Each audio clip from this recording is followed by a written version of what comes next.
Take a deep breath. Breathe in, fill your lungs all the way up, and breathe out. Just for a moment, let your shoulders drop.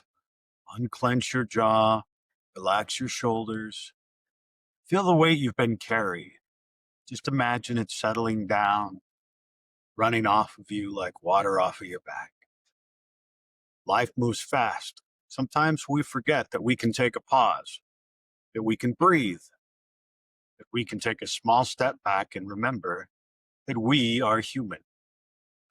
So today, let's just slow down together and talk about how to find some calm, how to unstress even when life is chaotic. So welcome. Welcome to the newest episode of The Pirate Therapist, where I, Lee Perry, I am the Pirate Therapist, try to educate and not bore you to tears.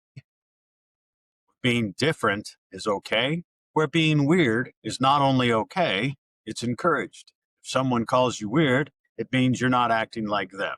Good for you. Being genuine is far better than conforming to another's idea of who you should be. Since most people are always stressed, do not conform, but instead be you. Be different. Let's learn how to manage stress. We all experience stress. That tightness in your chest, that racing mind, that feeling that there's just too much to handle. But stress isn't always the enemy. Sometimes it's a signal. It's your mind's way of saying something needs attention. And today, we're exploring how to recognize stress, manage it in healthy ways, even sometimes using good stress as a guide towards balance and growth. So, what is stress? Stress is your body's natural response to pressure or threat. So, the body's stress response, when you feel threatened, physically or emotionally, your brain signals your adrenal glands to release stress hormones, mainly adrenaline and cortisol. Adrenaline speeds up your heart rate and increases blood flow to your muscles, preparing you to react quickly. Cortisol increases glucose, that's sugar, in the bloodstream, giving your body energy to respond. And that's helpful in emergencies like swerving to avoid an accident. But if your brain keeps perceiving danger, sometimes deadlines or bills or conflict, the system doesn't shut off. The effects of chronic stress on the heart and circulation. The heart beats faster, blood pressure rises to push oxygen to the muscles. Over time, this constant strain can increase the risk of high blood pressure, heart disease, even stroke.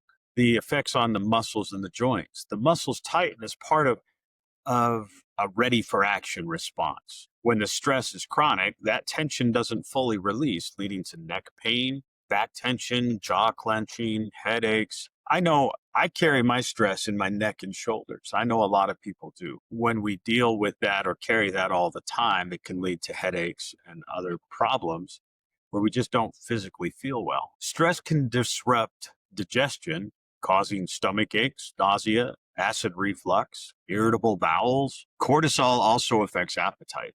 Some people overeat, others lose interest in food altogether. The effect it has on sleep is high stress keeps the body alert, making it hard to relax or to fall or maybe stay asleep. Poor sleep increases cortisol, creating a cycle of fatigue and irritability. In the short term, stress hormones can boost immune function, but chronic stress suppresses it. Over time, if you hang on to all of that stress, your immune system struggles more to function. This makes you more prone to colds, infections, and slower recovery when you do get sick. Now, the effect of stress on hormones and reproductive health. Prolonged stress disrupts your hormonal balance, which can affect menstrual cycles, fertility, and sexual function. Cortisol in excess can impair the hippocampus, that's part of your brain. It's the part of the brain that's tied to memory and learning. Chronic stress also heightens activity in the amygdala. That's where kind of the fear center. It makes you more reactive, more anxious, while reducing activity in the prefrontal cortex, the part that helps with the focus and the logic and the decision making. The cumulative effect, in short, is when the stress becomes constant, your body stops feeling safe. Even when nothing's actually threatening you, you start running on adrenaline instead of calm energy. And just like a car running on high RPMs all day, your system starts to wear out. The good news is that the same body that reacts to stress also knows how to recover. If we engage in deep breathing, gentle movement, laughter, mindfulness, and supportive relationships, all of these tell your body that you are safe now. You can rest. Stress is powerful, but so is recovery. And learning to activate that side of the equation is what real stress management is about. So, how does stress affect our emotions, our thinking, and our relationships? Stress doesn't just live in the body, it settles into our emotions, our thoughts, and even the way we treat the people around us. When we're under pressure for too long, we stop responding from a place of calm, awareness, and start reacting out of a survival mode, if you will. We have a heightened reactivity. When the stress hormones are elevated, the emotional center of the brain, the amygdala, becomes overactive. This means even small frustrations can trigger a big emotional response. You ever find yourself overreacting when you're stressed? That's what we're talking about. You might find yourself snapping at someone over something very little, or feel overwhelmed by things that probably shouldn't even bother you. Stress shortens your emotional fuse. It makes things feel like little things, it makes them feel like big things. It increases your anxiety and irritability. Chronic stress keeps the body in constant alert, so the mind stays restless. It becomes harder to quiet the racing thoughts or let go of worries. This is often what causes people to have difficulty sleeping. People often describe this feeling as feeling like they're on edge all the time. Emotional exhaustion and numbness. When stress doesn't let up, emotional energy runs out. You might stop feeling the joy in things you used to love, or find it hard to care about anything at all, a sign of burnout. Emotional numbness is the mind's way of protecting itself from overload. Chronic stress distorts perception. It makes challenges feel impossible and failures feel personal. The inner voice turns critical. I can't handle this. I'm not good enough. Over time, this erodes our self esteem and our resilience. Stress shifts the blood flow away from the prefrontal cortex, the part of the brain responsible for planning and focus and decision making. And as a result of this, concentration declines, memory becomes unreliable, decision making becomes impulsive or overly cautious. That's why, under stress, we might forget things, make a snap decision, or struggle to see the bigger picture. Long term, this can make even small daily tasks feel overwhelming because our mental clarity gets clouded by emotional noise. The impact on our relationships of stress can be many things. Stress makes it harder to listen and easier to misinterpret others. We might assume negative intent or take a neutral comment as though it's a personal attack. Conversations can turn to defensive. Can Converse people are operating from a place of tension. When we are stressed, we stop hearing what's being said and we only hear how it makes us feel. Emotional withdrawal. Some people cope by shutting down, isolating themselves, or in one way or another, trying to protect a limited energy that they're feeling. But this can leave loved ones feeling rejected or unimportant, which creates a distance right when we need the support the most. Conflict escalation. Stress reduces our patience and our empathy, two things that every relationship needs. We've talked about this in other episodes. Small disagreements can quickly spiral because no one has the bandwidth to de escalate the situation or to look at something from a more removed position emotionally. We can experience compassion fatigue. When you're drained emotionally, it's hard to show compassion, even when you're with the people you care the most about. It's not a lack of love, it's depletion. You can't pour from an empty cup. When one person in a household or a team is constantly stressed, it doesn't stay contained. That stress will create ripples outward. It will affect not just yourself, but it affects the people around you. It affects your tone, your mood, and your connection. And this can bleed into others who are constantly around your stress responses. It can turn shared spaces into quiet tension zones, or maybe not quiet. But here's the hopeful part: calm ripples outward too. When one person practices slowing down, breathing, being calm, responding with awareness instead of reaction. That calm energy spreads. It resets the tone of an entire environment. These are the people I like to call kind of anchor points. They help us to calm down, to settle, and reduce the emotion we're feeling and be more resilient to the stress of any given situation. Stress narrows our world. It shrinks patience and empathy and joy.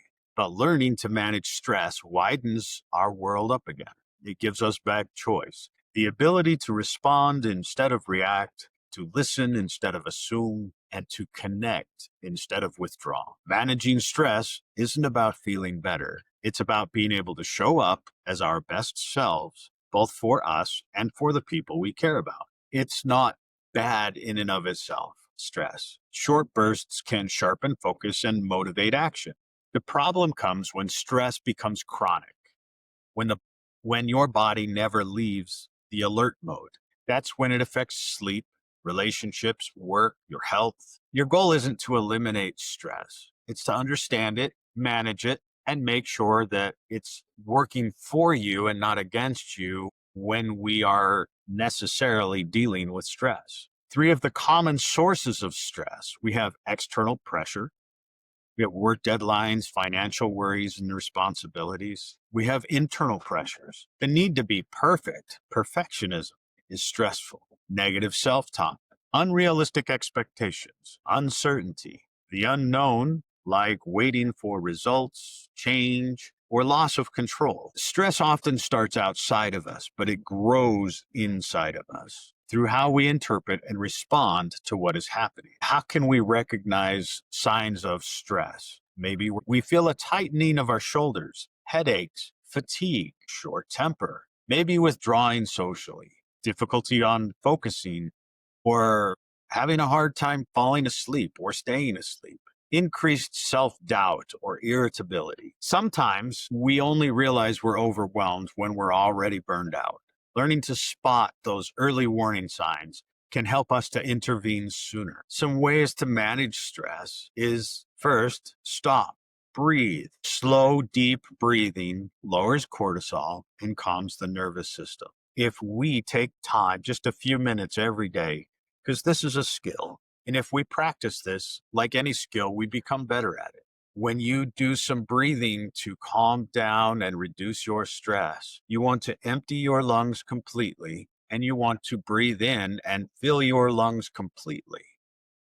And you want to do this as slowly as you comfortably can. And as you do this over and over, you will continue to go slower and slower. And what this does is it forces your heart rate to slow down. As our heart rate slows down, we calm. So, what I would like everybody to do is just take even 5 minutes a day where you just practice this deep, slow breathing into where you can do that on command when you're having stress at your desk at work or at school, where you can just kind of slip into this deep breathing cycle, which will help calm you down in stressful situations. Maybe you're at school and you have a test, and you can do that while you take your test. It just calms the body. It slows the heart rate. We can also reframe a situation.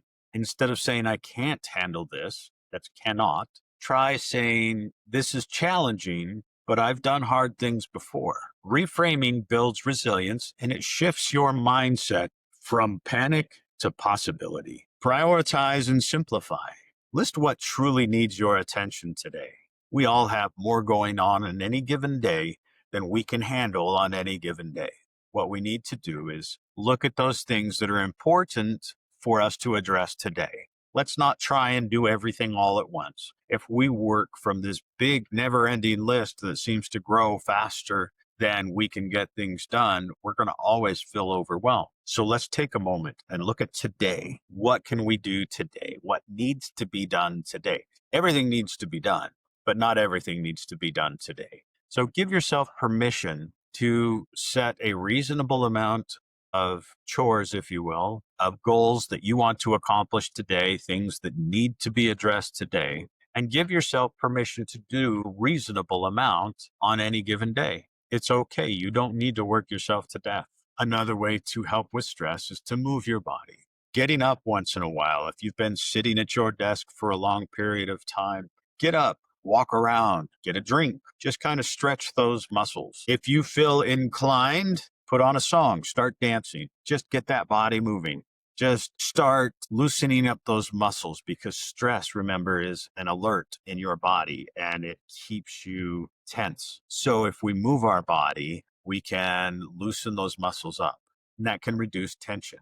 You don't need to run a marathon. Just get up and walk around if nothing else. If you really want to make people wonder what's going on, then dance. Anybody that sees you they're going to smile. They might look at you weird, but remember, weird is good. We like weird.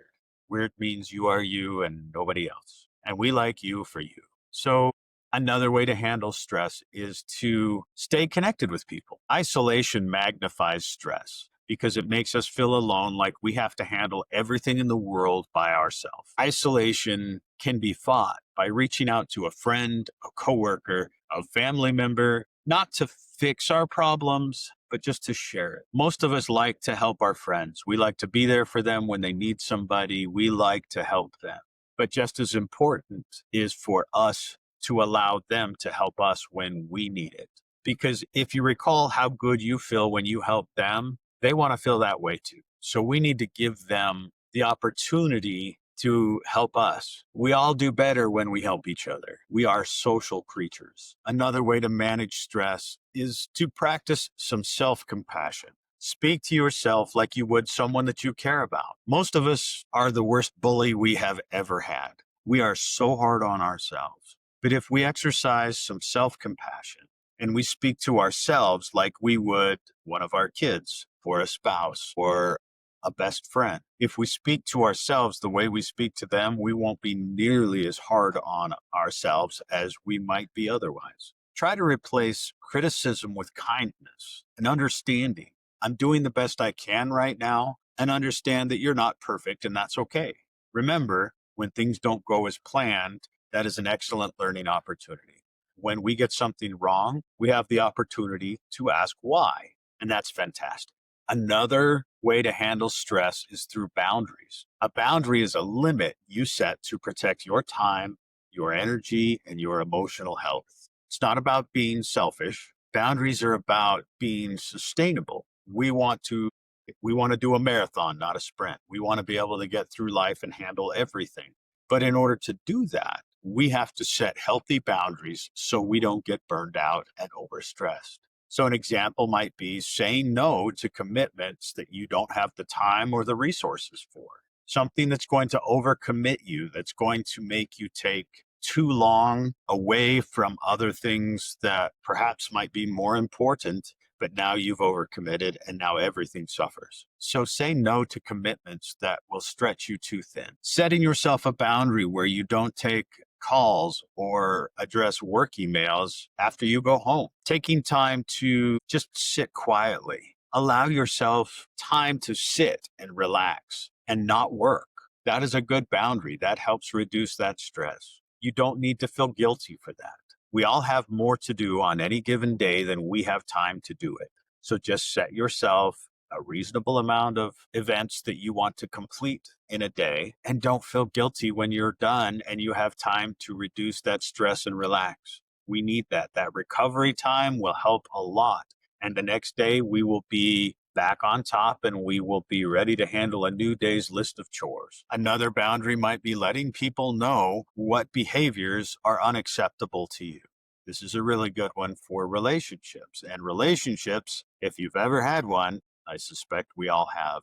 Relationships are a big source of stress. So if there is a behavior that's causing you a lot of distress, maybe set some boundaries with the people that are doing that and let them know what is okay and what is not okay. And that can help you reduce your stress, making those relationships healthy and strong because you're not getting into that stressful response situation. When we don't set boundaries, we send ourselves a hidden message. My needs don't matter as much as everyone else's. Does that sound familiar? How many of us have said that before, or at least acted as though that were true? That message creates emotional and physical tension over time. Here's how weak boundaries can create stress. You overcommit, You don't leave time to rest or recharge. You say yes when you should say no, leading to resentment and exhaustion. You absorb other people's emotions and take it onto yourself. And then you adopt their problems and responsibility for their issues, even when they're not yours to solve. You feel responsible for keeping everyone else happy, and that's not very possible. All of this puts your nervous system in a state of constant alert because you're trying to meet demands that exceed your capacity. Now, how do healthy boundaries reduce stress? When you start setting boundaries, you create a predictability and safety, two things your brain loves. They help your mind and your body relax because you're no longer operating from chaos or guilt, but from clarity and intention. Good boundaries conserve energy. Boundaries prevent you from spreading yourself too thin. Remember, we're looking for the marathon, not the sprint. You stop running on empty and you start choosing where your energy goes instead of running from a constant state of no energy. Good boundaries protect emotional space. Boundaries allow for emotional recovery. When you're not constantly absorbing other people's stress, your own emotional baseline becomes calmer and more stable. Good boundaries improve relationships. Good boundaries make relationships healthier. When both sides know what's okay and what isn't, communication becomes more clear and resentment fades. Boundaries do not push people away. They teach others how to meet us where we are and with respect. When we know that, we feel safe, we know what to expect in a relationship, and we find that behaviors on both sides tend to be better without resentment or upset. By limiting how much time you give to your job or your social demands or your digital distractions, remember the episode we did on social media, you make room for what can truly recharge your battery. You rest. You improve your creativity, your family relationships, just the nature around you. You can sit quietly and it's okay. And that can recharge you too. Emotional resistance to boundaries. Setting boundaries can feel uncomfortable at first. People have a hard time understanding what a healthy boundary is. They can be uncomfortable, especially for people who equate kindness with compliance. You might worry, they're going to think I'm rude. I'm going to disappoint them.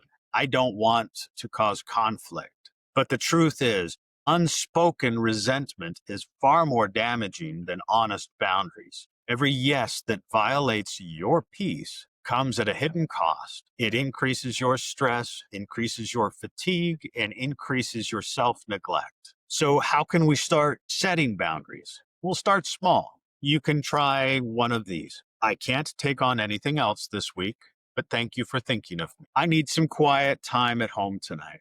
I'll call you tomorrow. I'd love to help, but I just don't have the bandwidth right now. These are okay ways of saying no. A boundary is simply a clear statement of what you need in order to stay well. And consistency is the key. The more you uphold your boundaries, the more your body learns it's safe to rest. And you don't have to be on all the time. Boundaries are self-respect in action. They don't make you cold or uncaring. They make you sustainable and kind and calm. Each boundary you set reduces background stress because it teaches your mind, I have limits, and that's okay. The result is more peace, more presence, and more room to be the best version of yourself, not the most exhausted version of yourself. So here's just a quick story. A middle school teacher, her name is, we'll say Megan, used to bring homework every night. Lesson plans, grading, parent emails, all the things. Everybody knows teachers are always busy. They're always having so much to do. It's a profession that I think is underappreciated. But we'll say Megan brings home her work every night. You know, she's working on lesson plans and grading and emails and dealing with problem children, communicating with parents on what can help those children. And she tells herself, if I just push harder, I can catch up. But she never does. And one night, her daughter asked her for help with a school project, and then she snapped, not now, I'm busy. The look on her daughter's face hit her hard. That night, she realized she was not managing her stress. Her stress was managing her. She started taking small steps, leaving work on time twice a week, walking around the block before going home, just kind of loosening those muscles, reducing that stress. Setting up boundaries, not checking emails after 6 p.m. Within weeks, she would feel lighter, calmer, and more present with her family. She didn't eliminate the stress. She did, however, learn how to manage it, put some boundaries in, and helping her to deal with her stresses at work in a more productive way. Stress is a part of life. It's how we grow, how we adapt, and how we care deeply. When stress starts to take the driver's seat, it can steer us away from who we want to be. This week, when you feel that familiar pressure building, when you feel that tension and that stress, I want you to take the opportunity to just sit quietly for 5 minutes. Ask yourself, what is my stress trying to tell me? What needs my care and not my criticism? Take that 5 minutes every day and breathe deep, as slow as you comfortably can, emptying your lungs completely and filling your lungs completely. Managing stress isn't about control, it's about awareness. Learning to listen to your body, honor your limits, choose calm, even when life gets chaotic. Some questions I would like you to reflect upon. How do I usually notice that I'm getting stressed? Good question to ask yourself. If you can identify the things that stress you, you can learn how to see them coming and perhaps not let them hit you with such full impact. What helps me feel grounded again? I'll give you a hint. This is where I want you to do the breathing. What is one new boundary I can set this week to reduce unnecessary stress and pressure? Who can I reach out to when the stress feels too heavy to carry alone? How might I treat myself with more compassion when I'm stressed and under pressure? Before we move on with our day, I want you to just take a second right now and breathe. You can do this while I'm talking. Deep and slow, completely empty, completely filled, as slow as you comfortably can. Let the air move slowly in and slowly out. A reminder that even when life feels heavy, peace is never out of reach. You don't have to fix everything today. You do not have to be perfect. You only have to come back to yourself again and again. When things feel overwhelming, remember to ground. Breathing is so effective in this area. So practice every day. Do some deep, slow breathing. Stress will visit. None of us will be stress-free. But when stress comes, it does not need to define us or control us. Calm is not the absence of pressure or stress. It is the presence of awareness and good boundaries. So this coming week, well, every week, I want you to be gentle with yourself, knowing that you're doing better than you think. So, in conclusion, I want to leave you with a joke because humor is also a good stress reducer. So, why did the pirate refuse to learn the alphabet? Because he always gets stuck at sea. May the wind be always in your sails. Until next week, stay awesome, stay weird, and don't be afraid to be labeled as weird because that's a good thing. That means you are unique and we are all unique. Don't try to be somebody else. Don't be what they think you should be. You be you. You are important and we want to see you, not what you think someone wants you to be. Take care of yourselves. I look forward to talking to you again next week.